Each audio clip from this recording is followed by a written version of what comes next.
You'll remember Windrush, right? That event that happened in 1948, the thing that finally brought greatness to Britain. We were but a muddy little island before, thankfully, the great diversity was brought into our country. I mean, we already had certain diverse elements of the community, such as in Liverpool, as we can see from events like the 1919 Liverpool race riots happening. If there weren't diverse races to create race riots, then I don't know what was going on there. But Harry, what would we do without jerk chicken? I don't know. Starve, I assume. The Victorians had absolutely no cultural contributions. The Victorians didn't exist. They're a lie. They're a cultural lie made up by our ancestors, just like the fact that we were not kangs. They do, on a serious note, talk about the Windrush generation like Britain's colonial settlers. Like, as in, it's a kind of founding mythology. It's like Britain's Mayflower. This is the new creation myth of Britain, which is that Britain was just some backwater colony itself before the Windrush got here. And even the story of the Windrush is something that has been, shall we say... embellished? Just a tad embellished. But just to remind everybody of how wonderful Windrush is and all of the benefits that diversity has enriched us with over the past 70 or so years, the past 75 years, in fact, because it is 75 years since Windrush. The London Underground, that place where kings are made, where beauty is fostered, are currently, for their London Underground tubes, presenting a series of Windrush 75 poems on there. This is poetry from the 60s and beyond, talking about the Windrush generation, which is broadly described as the generation of West Indian, that being Jamaican, immigrants, Jamaicans, but from that part of the world, the immigrants that came over from about 1948 through to the early 1970s. Supposedly, I mean, in some cases, yes, but supposedly they were all just coming over here because the government invited them over here so that they would be able to help to rebuild the country post-World War II.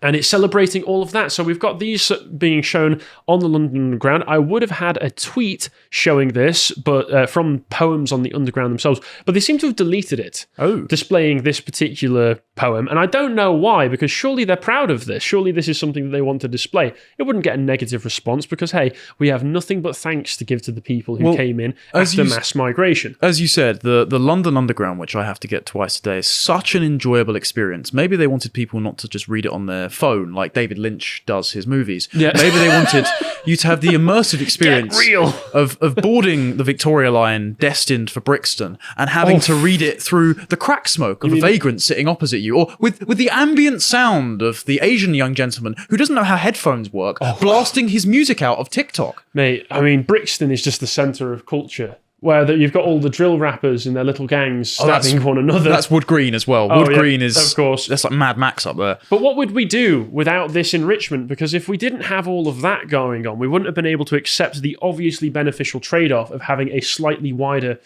level of cuisine to choose from on a day-to-day basis. Never eat a kebab again and have the crime rates go down. I've never eaten a kebab. They look disgusting. What? You're from the north and you've never had a kebab? I just go chips, cheese and gravy. Simple as.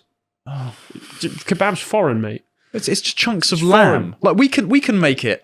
Lamb produced by foreigners. Yeah. Was it Rowan Atkinson that said? But we do have cookbooks, so we. It was the recipe. Yes, we do have the recipe. So that would be a useful. He was doing it as a joke, but unironically, that is the truth. But let's read through some of this poem, because there is a variety of poems that display the true mastery of the Anglo language, including this one, "The London Breed" by Benjamin Zephaniah, He's on English curriculums pretty much across the country. Yes, quite a few of these are from what you've told me, which we'll get onto in a moment. So this one goes, "I love this great polluted place where pop stars come to live their dreams. Here ravers come for drum and bass and politicians plan their schemes. The world of the music is here, this city can play any song. They came to hear from everywhere, 'tis they that made this city strong." Pretty sure London was doing mighty fine before the 1960s mass immigration, but okay. As the centre of the world's largest global empire? Yes, a world of food displayed on streets. There we go. But what about the food? How would we survive without jerk chicken? Blah-de-blah-de-blah. Where all the world can come and dine. I don't want the world to come and dine. I want it to be an English place.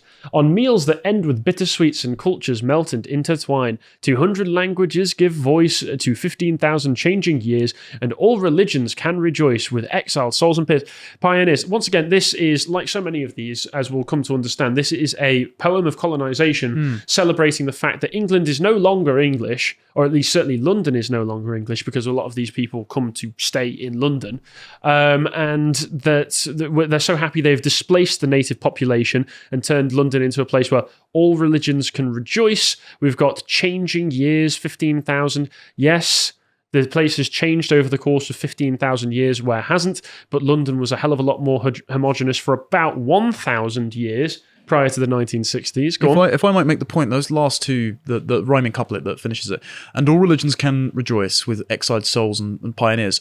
Back to the point I made about the Mayflower, it really does sound like he's depicting it as the Puritans that were persecuted by James I of England and have come over to settle on an otherwise savage and abundant but uncivilized place. And so they're depicting the Windrush generation and, again, all religions. So what the large amounts of Muslim enclaves that have since set up since 1997. Exiled souls and pioneers, all one. As some kind of innovator class that have come over and terraformed the country purely for the better.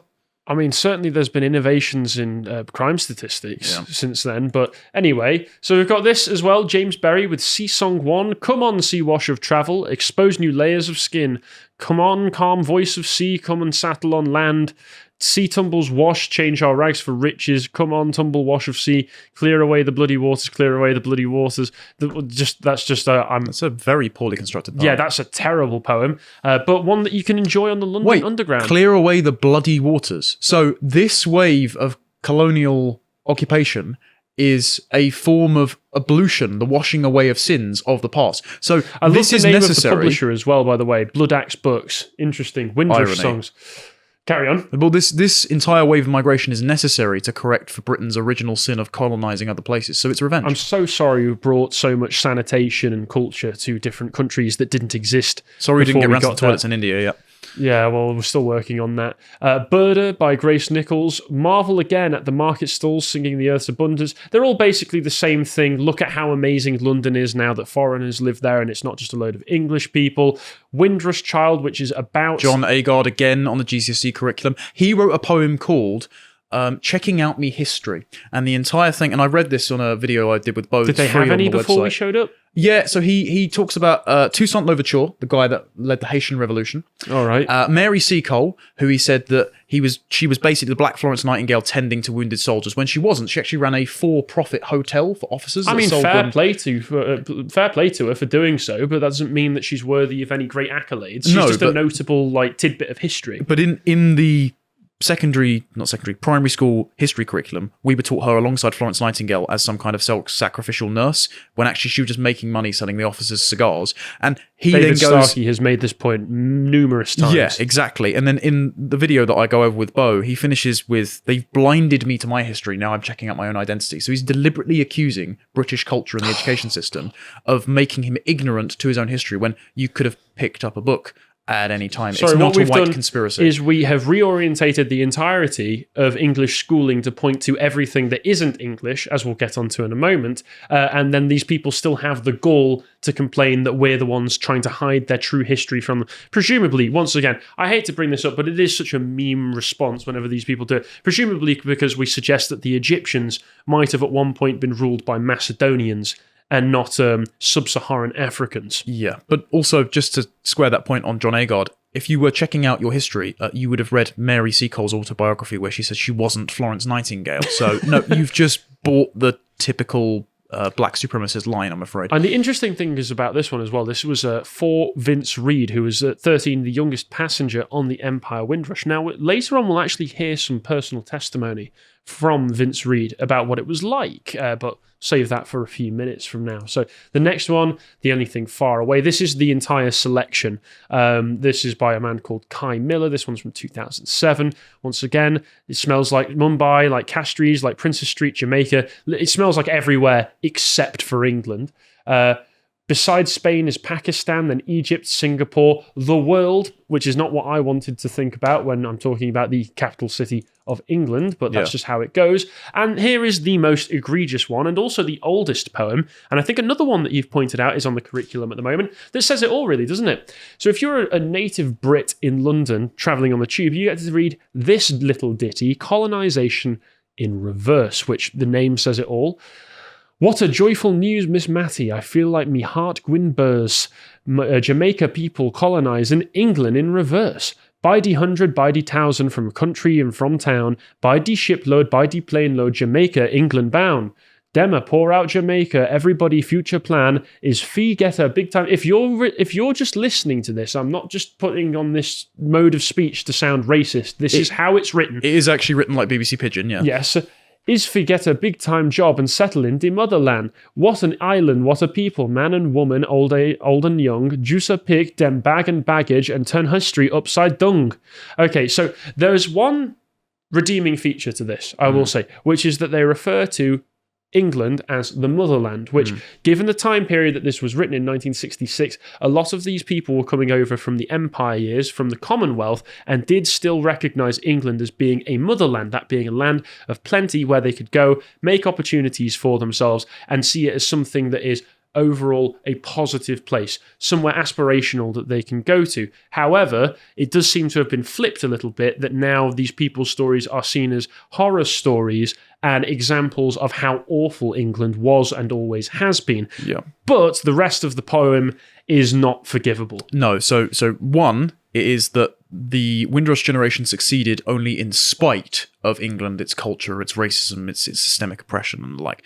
The interesting thing they do here, though, is the final line, and turn history upside, and they spell down as dung, so they try to do it phonetically.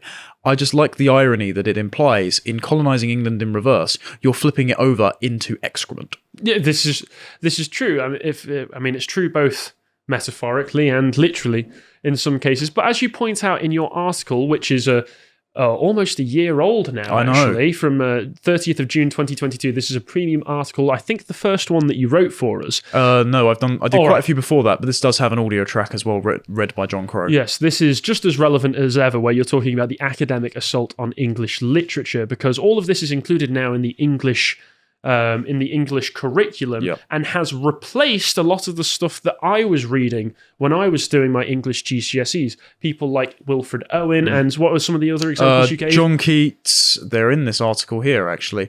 They've removed there we go. most Philip Larkin, Thomas Hardy, William Blake, Wilfred Owen, John Keats. All removed from the poetry exam anthology. And instead, they've replaced it with a deaf Ukrainian man, just to celebrate current year issues. Some guy happy that his fantasy that America is being bombed off the face of the map, and a bunch of black women. They just said, we're really glad to feature more poets by black women, including the one that you just read. And one of the ones that was in the GCSE Unseen Poetry before, that I don't know if it's been removed off the top of my head, but it was Daljit Nagra's Look We Have Coming to Dover. And it was a satire of Matthew Arnold's Dover Beach. And it was about illegal immigrants stowing themselves on the Dover ferry and arriving in England after Tony Blair had liberalised immigration, and then packing themselves into the back of a van to be smuggled into the slave wage economy, building up enough wealth to then buy BMWs and lord it over the English that they're taking their jobs. It's a bragging poem about illegal migration, and that you had to study as a GCSE English student. And all of these people still feel the gall to be able to say that we've stolen their history from them, whereas our history is being subverted in front of our very eyes, and then we get this nonsense propagandizing our children before they know any better, and propagandizing just casually when you're on the tube, when you're trying to travel from one part of London to another. You get this sort of stuff thrown up in your face. And there's lots and lots of this propaganda that always comes out whenever it's the time to eulogize Windrush. And we get these sorts of things going on because it is the 75th anniversary. We've got a 50p coin to mark with a Windrush 75th anniversary. Look at that. So this is the kind of... Once again, back when Windrush came over, I will say it was a different class of migrants that we were getting, because one, it was in much smaller numbers, and two, these were people who recognized that England was somewhere aspirational and not somewhere that they automatically thought of as purely evil. It has flipped since their descendants have decided to turn around and say that this is an evil country and they were treated horribly. But when they were at least coming over, they had a more positive idea of what the country was, as we'll see from some of the first-hand recounting of what Windrush was like. They did. I think the issue is, though, the heuristic for why England was positive was more of an economic calculation. So I'll come over here, make a life for myself, and get a job. And despite a lot of the myth-making about mass migration being that they're attracted to this country because they truly love this country, sometimes even more than the native population. No, what actually is a failing to be calculated is how English culture uniquely has led to prosperity and peace. And the erasure of that culture has led to not only wage depreciation by the number of people, but a lack of productivity, a lack of valuing for high trust society. A change of the culture even within the native Brits. I mean, there is the phenomenon in London boroughs of native English children starting to speak and behave more like these descendants of the migrants who they have begun to see as aspirational. Think of all of the London children who probably decide that they want to be like Stormzy. Yes. I do not want my children to be like Stormzy. But sorry to say. The erasure of that unique culture is actually going to erase the prosperity that people came over as part of the Windrush generation to benefit from. And so treating a country like a pure economic extraction zone will destabilize the culture which undergirds that prosperity in the first place. So as much as the Windrush generation appreciated Britain, it was mainly for what it could provide to them. And now that has created a sense of entitlement in its successive generations who see themselves as comparably oppressed. This is all true, but I do want to acknowledge that they at least were coming over with a much more positive image of the country than their descendants have adopted. They weren't envisioning deliberately recolonizing it, No, even if that's what it's ended up being in the long run. And speaking of the fact that we're being told every day that our country was nothing before these people arrived, ignore everything that we achieved, ignore the fact that we colonized a quarter of the landmass of Earth in the 19th century. And prevented bride burning and slavery. And prevented a lot of things. You're welcome. That their ancestors were doing to each other. We get articles like this from the BBC. Once again, this is public funding. This is where your tax money is going. Windrush Day, we have put the great in Britain. Coming to from different islands, we have done a lot to this in this country. I say we have put the great in Britain, said Joan Harry, who came to the UK in 1960, aged 19. Now, the fun thing about this article is I skimmed through the whole thing. Nowhere in it is there a single example of anything done where these populations actually improved the country. They don't even use the typical example of, well, we brought all of this fine cuisine over here. Instead, it just gives a few people saying, we made this country great. And then the second half of this article, if I scroll down here, is them just complaining that actually, after we got here, everything was racist, everything was horrible. The anniversary of Mr. Samuels coming over is tainted by his experience of racism.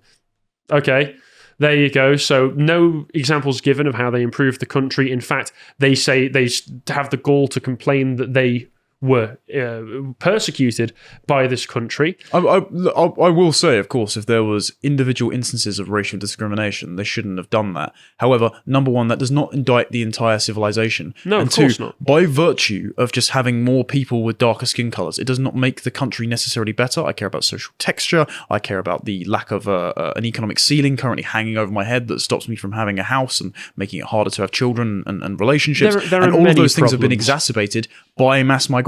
So I'm sorry, my ears are kind of deaf to your historical grievance mongering when things have only gotten worse since the mass migration that this article is premising is good has been inflicted on us. And ever since 2018 as well, we've been beset by constant articles talking about the Windrush scandals, which was a scandal wherein the people who came over between that time period I listed earlier were given right to right to work within the UK, but no official documentation proving as much. So I think in the early 2010s, the Tories deported a few of them because of the fact that they didn't have any documentation. This was something that the Tory government has been overly apologetic about. They have given a compensation scheme. They've done all sorts, but this will be hanging over our heads like the sword of Damocles. This will be the what's that saying? The thing on our shoulder. Oh, I don't know. Oh, well, this will be hanging over English people for the next 30 years if the media have any say in it, because they want us to be reminded every single day, your country is evil, feel bad, white man, your country kicked out innocent people who didn't do nothing for no reason. And obviously, I'm not saying that it's a good thing that this Windrush scandal happened in the first place, but I'm saying that the way that it will be wielded and has been wielded thus far is that there will never be anything done that will be good enough to make peace with it, aside from the complete wholesale handing over of our country to foreign populations. It's original sin without the capacity for redemption. That's absolutely correct. And we get articles like this as well. Lots of them coming from the BBC. Surprise, surprise. Windrush, I didn't know what racism was until I came here. And yet you decided to stay here. Very strange, very interesting how that happens. Windrush, hundreds with chronic and mental illness sent back to the Caribbean. Now, this is something that happened in the early 1970s, supposedly. So this is something that's just been recently unearthed. When I say that the Windrush scandal will be held over our heads like the sword of Damocles, they will also albatross on our shoulder. That's it. Sorry, I just jumped into it's my head. It's from Rime of the Ancient Mariner. Yes, right. That's correct. It will be the albatross on our shoulder for the rest of time immemorium. And not only that, they will continue to unearth more and more scandals to build a case, I would suggest, for English reparations for its black population in its entirety. They will pile it on top of other things like colonial legacy, history of racism, history of slavery. They will ignore all of the good things that we did, like the colonialism bringing civilization, bringing sanitation, improving literacy rates, improving life expectancy, and, stopping the global slave trade. They'll ignore all of that sort of stuff purely so they can build this false case for reparations. And this article is quite incredible because it says hundreds of long-term sick and mentally ill people from the Windrush generation were sent back to the Caribbean in what's been described as an historic injustice, the BBC has found. Formally classified documents reveal at least 411 people were sent back between the 1950s and the 1970s under a scheme that was meant to be voluntary. Now, the complaint here is that they are saying that the people who were sent back, they may have signed the paperwork, they may have signed off on all of this, but we're not entirely sure that they had the proper mental capacity to be able to do so. Therefore, England is evil, always has been evil, and is racist and completely unforgivable. Now, I don't want to sound callous, but I'm sorry. In the time period following the Second World War and the post-World War II experience in England, we had a lot to worry about. We had the NHS that had only just been set up and was something that was completely unique for the time, and had a lot of kinks to be worked out in it. We still had rationing partway through the 1950s, if I remember correctly. We had a lot of problems going on in the country, to the point where I would suggest that we had no real obligation to have to look after these sick and unhealthy people who could have gone back to their country of origin and potentially been looked after there, especially when those countries were still part of the Commonwealth and had better infrastructure than they do now. But also, even not just a resource point, okay, it doesn't necessarily follow that this is racism because you cannot substantively prove that these people were sent back to, or repatriated for medical reasons. They were repatriated just because of an animosity to their skin color. You're just taking that as a given because the people involved are black, and the flashpoint is the Windrush generation. And so some people got sent back. Yes, again, that does not collectively indict Britain as a racist nation for all of its history. That just doesn't follow. Sorry, it's a total non sequitur. Yeah, it's a complete Hail Mary of an argument, but sadly our elites are such that it might carries work. water, yeah. Yes, and interestingly, there's an immigration lawyer here who's Jacqueline McKenzie of Lee Day, represents hundreds of victims of the 2018 Windrush scandal about the repatriation of sick and mentally ill, because she's been brought into this as well. She said it's absolutely shocking that this was happening. Lives have been destroyed. The state now owes it to the descendants of people to provide them with answers and some sort of redress. So once again, this will be building on a reparations argument. I even found an article recently from The Times where it's talking to Lenny Henry, the famous black British comedian and actor, where he was talking about all of this. And he said, I never used to be political, but then I had to become political in more recent years. And he brings up reparations as well. He says that he went to Jamaica and saw the graves of people from the Empire years and sort of giggled to himself and said, I don't think this reparations thing is going to go away anytime soon. And sadly, I might agree with him, because if the Tories have shown anything, it's that they are absolutely tripping up over themselves to show everybody how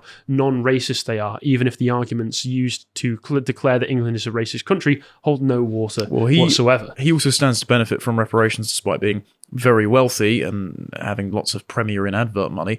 And also, even if the Conservatives decide to continue progressivism driving the speed limit, the inevitably incumbent Labour government will, under David Lammy, absolutely do this. Absolutely, they will. And also, just to point out as well, we mentioned near the beginning of this that Windrush has been seen as a new creation myth for England, and it's painted as this thing where the UK government invited over a load of people from the West Indies to come and fill in employment gaps in the UK labour force to help rebuild Britain. And that's the only reason these people came over, is because they were loyal subjects of the Empire who wanted to rebuild Britain. And that's for the Empire Windrush, the initial ship from 1948 that came over this. I know that in the 1950s there were schemes to bring over foreign workers, but they also apply that same logic to the Windrush generation, starting with Windrush itself. Let's check this out. And we can even just go on the Wikipedia entry to see how true this is. Now, tell me if this lines up with the story that you're already told, or always told, about the Windrush. The 1948 Empire Windrush, which was en route from Australia to Britain via the Atlantic, docked in Kingston, Jamaica to pick up servicemen who were on leave, the British Nationality Act 1948, giving the status of citizenship to the United Kingdom and Colonies, CUKC status, to all British subjects connected with the United Kingdom or a British colony, was going through Parliament, and some Caribbean migrants decided to embark ahead of the game. Prior to 1962, the UK had no immigration control for CUKCs who could settle indefinitely in the UK without restrictions. The ship was far from full, and so an opportunistic advertisement was placed in a Jamaican newspaper, the Daily Gleaner, offering cheap transport on the ship for anybody who wanted to travel to the UK. Many former servicemen took this opportunity to return to Britain with the hopes of finding better employment, including in some cases rejoining the RAF. Others decided to make the journey just to see what the mother country was like. One passenger later recalled that demand for tickets far exceeded the supply, and there was a long queue to obtain one. Does this sound as though the government had invited these people over out of the kindness of their hearts, or did they opportunistically jump onto the ship with the hope of getting a better job? I understand from an economic perspective why these people would want to do this, but it's not exactly like they came here out of the kindness of their hearts. Well, they also weren't invited by the government. That's just not true. The legislation had not yet passed that would have allowed them to become permanent UK citizens. And on that, let's look at some testimony from some actual Windrush arrivals as well from this old BBC article, which we'll end on. So we've got a few ones here that are particularly relevant, including the testimony of Arthur Carling, who states here, as a matter of fact, I had a reasonably good job in Jamaica and things were looking up. It's just a matter of the island is too small. You don't realise how small until you've travelled. So no mention in his testimony here of wanting to come over to help rebuild the country. It's just the country of Jamaica was too small. I wanted to go somewhere with more prospects. And then, of course, during the second half, he points out that there was racism that he experienced, but let's be fair to him here. He said it's up to the individual how you counteract it. Fact is, if a man says you are black so-and-so, you can't say you're white so-and-so. So he basically gives a stiff upper lip explanation for how he dealt with it. Fair play to you, Mr. Arthur. And I'm not doing any of this to belittle any of these people. I'm just pointing out that none of these stories line up with the facts that most people are often told. We've got Clinton Edwards, who states here, I first came to England during the war in the RAF. When I went back home, there was no work, so I decided to come back. There was a boat coming back by the name of Windrush, and it was only £28, so I paid my fare and came back. I was in the war for 3 years, came back in 1948 on the Windrush, so as the opportunity for jobs in this country was better than back home in Jamaica. Once again, this wasn't invitation by the government. We've got Mr. Oswald Columbus Denniston here. That's a hell of a name. That's a great name, if you ask me, to be honest.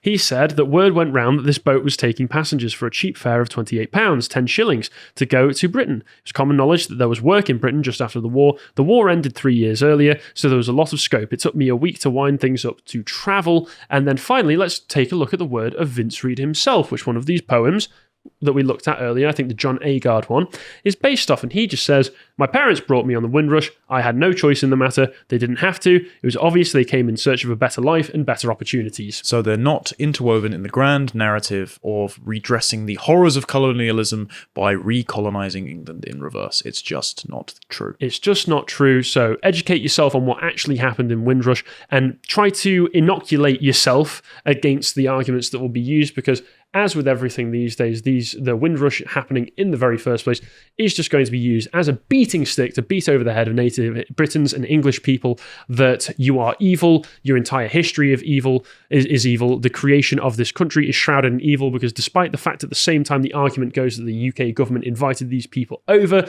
they also apparently invited them over purely so that English people could be racist to them. So recognise the inherent contradiction there and arm yourself accordingly. If you appreciated that segment from the podcast of the Lotus Eaters, you can go to lotuseaters.com to get access to all the premium content that's on the site, such as the Symposium series, this episode on personal autonomy. If you'd like to find out what else is being put out, you can follow on Getter at lotuseaters_com on Getter. Thank you and goodbye.